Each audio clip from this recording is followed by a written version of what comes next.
Padova, città d'arte e città di cultura, uno degli atenei più antichi d'Italia, dove anche Galileo Galilei ha insegnato, meraviglioso lo scorcio di Prato della Valle e la chiesa del Santo, Sant'Antonio da Padova. La provincia di Padova comprende territori pianeggianti e aree collinari. Una delle più affascinanti è la zona dei Colli Euganei, un arcipelago di alture di origine vulcanica che si trova a sud-est del capoluogo.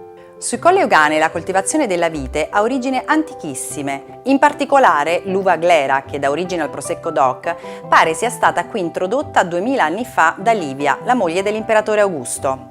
Qui c'è un microclima che fa sì che le piante di olivo e i vigneti che ci sono qua diano veramente dei frutti spettacolari.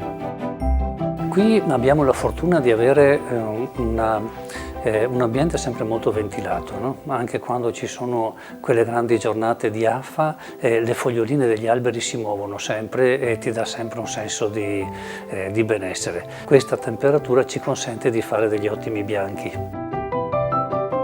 Grazie al loro clima mite, i Colli Euganei sono sempre stati una meta turistica. Ne sono testimonianza le molte ville che costellano il territorio, come l'imponente Villa dei Vescovi, la residenza estiva dei Vescovi di Padova e la casa di Francesco Petrarca, che scelse di trascorrere qui gli ultimi anni della sua vita. L'origine vulcanica di questo territorio dà un marcato segno al Prosecco DOC che viene prodotto qui. Le sue caratteristiche sono soprattutto di una forte mineralità, sapidità, snellezza e una componente aromatica, di un bagaglio aromatico che poi riscontriamo al naso, molto ricco. È tipico un po' in queste zone questa carica aromatica dei vigneti che vengono qui impiantati. In questa proprietà, che conta circa 20 ettari, complessivamente soltanto 8 sono destinati a vigneto.